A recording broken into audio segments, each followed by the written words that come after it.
রাজনীতি আমি এত মানে এই কথা না বলি যে কাকে এখানে কে উপস্থিত আছেন কে উপস্থিত নাই এত বলে সময় নষ্ট না করে শুধুমাত্র আমার অনুভব এবং অনুভূতির প্রেরণার উৎস জাতির জনক বঙ্গবন্ধু শেখ মুজিবুর রহমানের প্রতি শ্রদ্ধা জানিয়ে আজকে আমার বক্তব্য শুরু করছি। আমরা যারা আছি তারা নগণ্যই এবং শুধু তার আদর্শ বাস্তবায়ন করার জন্য এবং সেই আদর্শ সামগ্রিক বাংলাদেশের স্বপ্নকে বাস্তবায়ন করার জন্য আমরা এখনো লড়াই করে যাচ্ছি।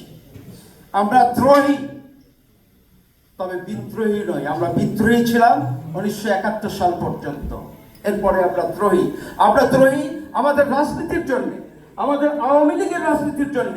আওয়ামী লীগের রাজনীতির মধ্যে থেকে আমরা দ্রোহী করব এবং আওয়ামী লীগের রাজনীতিকে সঠিক পথে চালানোর জন্য আমরা দ্রোহী হিসেবে কাজ করব, বিদ্রোহী করব না। এই জিনিসটা আমি আপনাদের উদ্দেশ্যে কেন বলছি, আমি বলতে পারেন অনেকের মধ্যে একজন সিনিয়র রাজনীতিক এবং সিনিয়র ছাত্রলীগার। আমার রাজনীতি শুরু হয়েছে ছাত্রলীগ দিয়ে। ছাত্রলীগ নামটা শুনলেই আমার শিরার উপশিরা এক ধরনের জ্বলন শুরু হয়ে যায়, আমার রক্ত টকবক করে।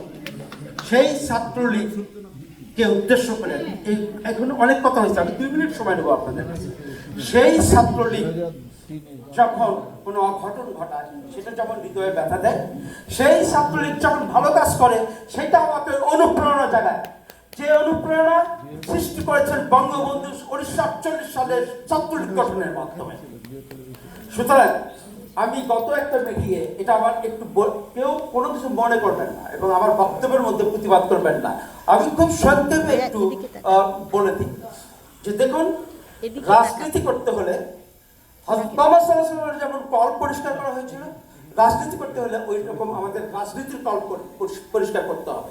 আমাদেরকে ত্যাগী হতে হবে এবং আমাদেরকে অনুভূতি প্রবণ হতে হবে। যেহেতু আমাদেরকে অনুভূতি প্রবণ করতে হবে, এটা তো বলা দরকার, কারণ আমি কিছু জিনিস এখানে যুক্তরাষ্ট্র আওয়ামী লীগ, যুক্তরাষ্ট্র আওয়ামী লীগ, যুক্তরাষ্ট্র যুবলীগ বা অন্যান্য যাদের ছাত্রলীগ যাদের রাজনীতি দেখতেছি, সবার রাজনীতি আমার খুব ভালোই লাগছে, কিন্তু মাঝে মাঝে দুই একটা কাজ আমাকে মনে খুব ব্যথা দেয়। যখন এই ব্যথাটা পাই তখন এটা তাদের সংশোধনের জন্য বলতে হয়। আপনাদের যে কাজটা করতে হবে প্রথমে, সেটা হচ্ছে যাই কিছু হোক না কেন ধৈর্য ধারণ করতে হবে। এই ধৈর্যটা অন্তরে থাকতে হবে। যতক্ষণ পর্যন্ত এই ধৈর্যটা আপনারা অন্তরে না রাখবেন, কারোর প্রতি সহমর্মী হতে পারবেন না। কোন ছাত্রলীগ, আওয়ামী লীগ, যুবলীগ এবং শ্রমিক লীগের প্রতি, আপনি মহিলা লীগের প্রতি আপনি সহমর্মী হতে পারবেন না। আপনাকে প্রথমে সহমর্মী হওয়া শিখতে হবে, তারপরে আপনি রাজনীতিতে আসবেন, তারপরে আপনি রাজনীতিতে উপরের দিকে উঠবেন। এটাই হচ্ছে নিয়ম, এইভাবে করতে হবে। আমি রাজনীতির কি বক্তব্য দেবো আজকে আমার 10ই জানুয়ারি নিয়ে একটা বক্তব্য আছে, সেটা হচ্ছে যে অপপ্রচার চলছে, অপপ্রচারের একটা সংজ্ঞা বাংলাদেশে এখন অপপ্রচার নামে একটা বিশেষ ডিকশনারি করা হচ্ছে। যে ডিকশনারিতে অপপ্রচার কথাটা বলা হচ্ছে এবং এই অপপ্রচারগুলো আপনাদেরকে মেনে, এই অপপ্রচারগুলো থেকে আপনাদেরকে শিক্ষা নিতে হবে। যে অপপ্রচারের মধ্যে একটি অপপ্রচার নতুন করে শুরু হয়েছে যে বঙ্গবন্ধু নাকি 10ই জানুয়ারিতে, আপনারা জানেন কিনা আমি জানি না, 10ই জানুয়ারিতে নাকি প্লেন থেকে নেমেই তাজউদ্দিনের কানে কানে বলেছিলেন, এই তাজউদ্দিন আমি নাকি প্রাইম মিনিস্টার হতে চাই। কেউ জানেন এটা? এতদিন আমরা শুনি নাই, কিন্তু এটা শুরু করেছে। কারা শুরু করেছে? জামাত শুরু করেছে। আপনি বিদ্রোহী হবেন ওই জায়গায়, আপনাকে বিদ্রোহী হতে হবে ওই জায়গায়, আপনাকে প্রচারটা করতে হবে ওই জায়গায়। ওই যে অপপ্রচার, ওটাই হচ্ছে প্রচার। সরি, আমি একটু সময় নিচ্ছি এই কারণে যে এটা আপনাদেরকে জানতে হবে। সবার প্রতি, একজন সিনিয়র রাজনীতিক হিসাবে সবার প্রতি অনুরোধ থাকবে, আপনারা যে প্রতিবাদ করুন না কেন, কিন্তু আগে নিজেদের মধ্যে আপনার সহমর্মিতা বজায় রাখেন।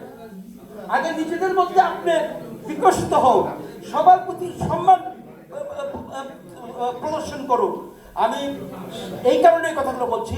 যুক্তরাষ্ট্র আওয়ামী লীগের যেটাই হোক, যুক্তরাষ্ট্র যুবলীগের যেটাই হোক, যুক্তরাষ্ট্র মহানগর আওয়ামী লীগের যেটাই হোক, যুক্তরাষ্ট্র স্টেট আওয়ামী লীগের যেটাই হোক, কিন্তু ভাই নেতৃত্বকে মানে সমীহ করেন, কথা ফোরামে বলেন। ফোরাম যেখানে আছে সেই ফোরামে কথা বলুন। আপনার যদি ফোরামের সুযোগ না হয়, আপনার সভাপতি, আপনার স্ব সভাপতি সেক্রেটারিকে সেই কথাগুলো বলুন, তারপরে দেখুন কোনো কিছু অগ্রগতি হয় কিনা। আমি সর্বোপরি এইটুকু বলতে চাই, আমাদের এই আন্দোলনে সামিল হওয়ার জন্য আপনাকে অনুরোধ করতেছি। যেমন কি আমাদের দ্রোহী শফিকুর রহমান, আমাদের ত্রয়ী আব্দুল সামাদ আসাদ, আমাদের ত্রয়ী আমাদের মুক্তিযোদ্ধারা যারা এখনো বেঁচে আছেন তারা, আমাদের ত্রয়ী মহানগর আওয়ামী লীগের সেক্রেটারি, আমাদের ত্রয়ী সভাপতি, মহানগর আওয়ামী লীগের সভাপতি, স্টেট আওয়ামী লীগের সভাপতি, স্টেট আওয়ামী লীগের সেক্রেটারি, ছাত্রলীগ সভা, আমাদের এখন ত্রয়ী হতে হবে। আপনার ত্রয়ী কথা ভালো করে চিন্তা করুন যে এই ত্রয়ী না হলে আমরা আওয়ামী লীগকে সামনে থেকে এগিয়ে নিয়ে যেতে পারবো না। আমরা ব্যক্তি বিশেষে যে যেখানেই থাকি না কেন, আসুন আমরা এখানে বড় বক্তব্য না দিয়ে দেশের জন্য দেশে কিছু করি, দেশের কষ্ট লোককে সংগঠিত করি। যেটা আমি যদি বলি যে আমি করছি, তাহলে আপনার বললেও বেশি আমাদের দেশি ভাষায় বলে ভ্যাট করছে। আমি ভ্যাট করেছি না ভাই, আমি আমার মতো কাজ করছি, 10 জনকে আমি পরিচ্ছন্ন করতেছি, মোটিভেট করতেছি আমার দেশে, রাইট? ওই রকম ব্যক্তি বিশেষ হিসাবে আপনারা সবাই এই ছাত্রলীগের কথা শোনো, হ্যাঁ কথা শোনো, একজন বক্তব্য দিচ্ছে তার কথা শুনতে হয়, এর মধ্যে অন্য কোনো কথা হবে না। তো এখন যে কথাগুলো আমি বলতে চাচ্ছি যে এই ত্রয়ীটা তৈরি করতে হবে ব্যক্তি বিশেষে। দেশের মধ্যে যদি 10 জনকে আপনারা অ্যাপয়েন্ট করতে পারেন, ওই অ্যাপয়েন্টমেন্ট দিয়েই কাজ করতে হবে দেশের মধ্যে থেকে, যেহেতু আমরা এখান থেকে যেতে পারতেছি না। সুতরাং আমাদের ভবিষ্যৎ করণীয় কি সেটা আপনাদেরকে অবশ্যই ঠিক করতে হবে। আজকে আপনারা ঠিক করুন ভবিষ্যৎ করণীয় কি হবে। এই ভবিষ্যৎ করণীয়ের উপরে আমরা পরবর্তী পদক্ষেপ নেব। আরেকটা জিনিস যেটা বলতে চাই, আপনারা জানেন কিনা, সম্প্রতি বঙ্গবন্ধু কন্যা মাননীয় প্রধানমন্ত্রী শেখ হাসিনা বলেছেন প্রাক্তন ছাত্রলীগারদের সাথে নতুন ছাত্রলীগারদের সমন্বয় তৈরি করতে হবে। এই বক্তব্যটা শুনেছেন? হ্যাঁ, যদি এটা শুনে থাকেন ওইভাবে কাজ করেন। আপনারা এখানে আছেন, ছাত্রলীগের যারা আছে তারা আমাদের মতো যারা আছে তাদের কাছ থেকে নাম ধাম ঠিকানা সব নিয়ে তোমরা একটা লিস্ট তৈরি করো। এই লিস্টটা তৈরি করে কম্পাইল করো, কম্পাইল করে এই লিস্টটা শেখ হাসিনা চেয়েছেন, এই লিস্টটা আমরা শেখ হাসিনার কাছে পাঠাবো। এমনিভাবে আমরা দেশেও কাজ করতেছি। আমাদের সাথে যখন আমাদের সময় ছাত্রলীগ করেছে তাদের অনেকের সাথে আমার যোগাযোগ হচ্ছে এবং তাদের লিস্ট আমি তৈরি করছি। আপনারা আসুন শেখ হাসিনা এই নির্দেশ পালন করেন, এই নির্দেশ পালন করে এই কম্পাইলেশন করে আপনারা তাড়াতাড়ি অতি দ্রুত এখানে যারা ছাত্রলীগের আছো তারা এই লিস্ট তৈরি করে এখনই প্রস্তুত করো। প্রয়োজনে আমার সাহায্য নাও, যদি সম্ভব হয় আমার সাহায্য নাও। এই বলে আমি আমার বক্তব্য শেষ করছি। আমি সর্বোপরি আবারও বঙ্গবন্ধু শেখ মুজিবুর রহমানের দল, এই যুক্তরাষ্ট্র আওয়ামী লীগের সভাপতি সাধারণ সম্পাদককে ধন্যবাদ জানিয়ে জয় বাংলা জয় বঙ্গবন্ধু বলে আমার বক্তব্য শেষ করছি। ধন্যবাদ সবাইকে।